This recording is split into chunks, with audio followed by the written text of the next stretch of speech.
안녕하십니까, 무당금파입니다. 이번 시간은 성공시키고자 하는 남편, 만약에 장사를 한다, 사업을 한다 그러면은 우리는 성공하고자 하지 실패하고자 장사 사업을 하지 않습니다. 그런데 사업하는 사람들, 장사도 크게 하시는 분들은 이 제목과 같이 남편 사업을 성공시키자고 한다 그러면은 가장 중요한 것은 내조입니다. 본 마누라 사모님들이 부인들이 어떻게 하느냐, 내조를 어떻게 하느냐에 따라서 남편이 사업이 성공할 수가 있고 실패할 수가 있습니다.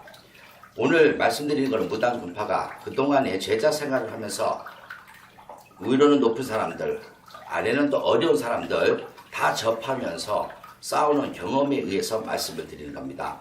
사업하는 사람들은 무엇과 관련이 있습니까? 재물과 상당히 관련이 있습니다. 사업을 할 적에 우리가 돈을 투자해서 돈을 가지고 사업을 해서 장사를 해서 크게 성공하고 이물을 남겨 벌고자 합니다. 그럼 여기 재물 제자에서 이 제자가 있습니다. 이 제자라는 것은 여자 또한도 의미합니다. 그래서 사업해서 성공하는 사람들한테는 항상 여자라는 여자의 기운이 항상 도사리고 있습니다. 우리가 알다시피 큰 회장님들, 이 대단하신 분들, 뭐 첩이다, 뭐 애인이다 이런 얘기들 방송에서 많이 듣습니다. 근데 본 마누라, 본 조강지처들이 그것을 모를까요? 당연히 압니다. 그런데 사업하는 사람들한테는 여자의 기운, 여자가 항상 따르기 때문에 그거를 무시하거나 그거를 카트를 함부로 놓을 수가 없습니다. 그렇다고 해서 남편이 전문적으로 바람을 핀다 하면은 그건 문제가 되겠죠. 우리나라에서 사업을 하고 장사를 하려면은 우리는 접대라는 문화가 있습니다. 룸사롱, 단란주점, 뭐 골프. 근데 그런 자리에는 반드시 여자가 끼게 돼 있습니다. 남편이 사업을 하고 남편이 장사를 해서 성공하고자 한다면 내조가 중요한 것인데 그 내조라는 건 뭐냐? 접대 문화를 행할 적에 그냥 모른 척하고 이해하고 넘어가셔야 된다는 겁니다. 남편이 어저께 접대를 하고 왔는데 다음날 아침에 와이셔츠 해보니까 립스틱 자국이 묻어있고 뭐 안 좋은 부분이 있으면은 대부분의 여자들은 죽일 놈 살릴 놈 합니다. 뭐 이 새끼 저 새끼 뭐 어찌고 막 합니다. 그러지를 마시고 참고 넘어가셔야 됩니다. 그냥 고생하셨습니다. 수고하셨습니다. 이 한마디로 그냥 넘기셔야 됩니다. 단 전문적으로 바람을 피고 첩을 두고 한다 그러면 그건 문제가 되겠죠. 그럴 경우에는 무당금파를 찾아오시기 바랍니다. 그것도 해결 방법이 있습니다. 오늘 말씀드리고자 하는 것은 내조. 내 남편을 큰 사업가로, 성공하는 사업가로 만들기 위해서는 마누라님들이, 본부인들이 남편을 꽉 잡지를 마세요. 잡으면 사업가는 분명히 꺾이게 됩니다. 받들어 주셔야 됩니다. 네네. 그러시고서 본부인들은 뭘 잡아야 되냐? 돈과 명예, 그 다음에 권력을 잡으시는 겁니다. 성공하는 사업가, 남편 뒤에는 숨은 내조가 있습니다. 옛날에 단명 기운이 있는 집안의 대감님들은 본부인들이 첩을 둡니다. 소실을 둡니다. 그게 사랑채 문화입니다. 단명의 기운이 있는 사람들이 첩을 두거나 소실을 두면 단명의 기운을 꺾습니다. 실질적으로 무당금파가 울산에 있었을 적에 어떤 여자가 왔습니다. 상담을 하러. 근데 남자의 사주를 댔는데 70이 넘었어요. 무당금파가 이 양반이 지금까지 살아있다는 게 신기하다 했더니 우리나라의 굴지의 기업의 회장님입니다. 그 양반이 원래 단명사주라는 걸 본부인이 알아가지고 본부인이 역학, 명리학을 공부해서 첩을 공급해 주는 겁니다. 첩을 연결시켜 줍니다.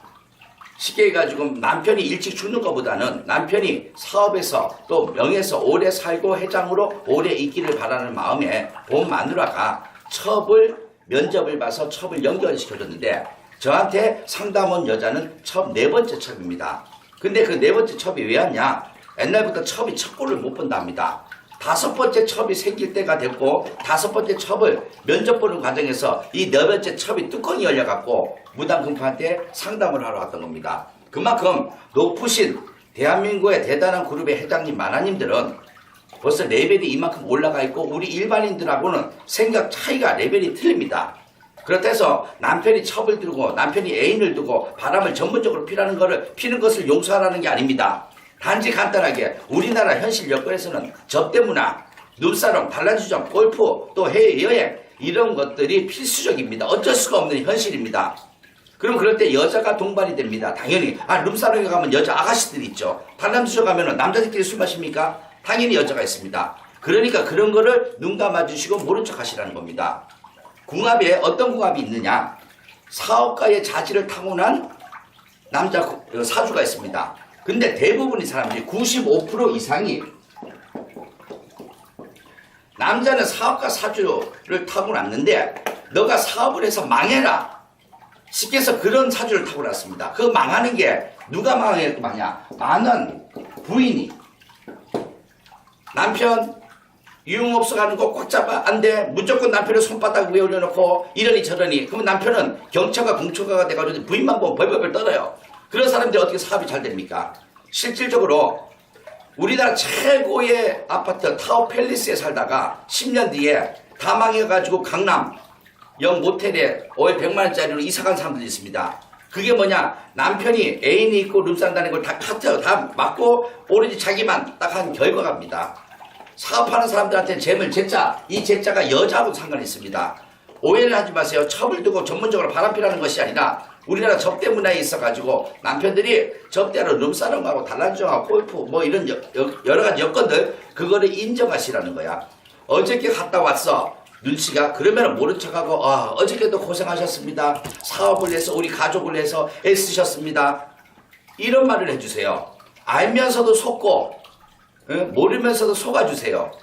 그러다 보면 남편의 사업은 탄탄하게 올라갑니다. 그것이 내조입니다. 사업가의 내조는 이게 필요합니다. 여러분들 오늘부터 약간은 마인드를 바꾸세요. 그러면은 분명히 남편이 성공할 수가 있습니다. 감사합니다.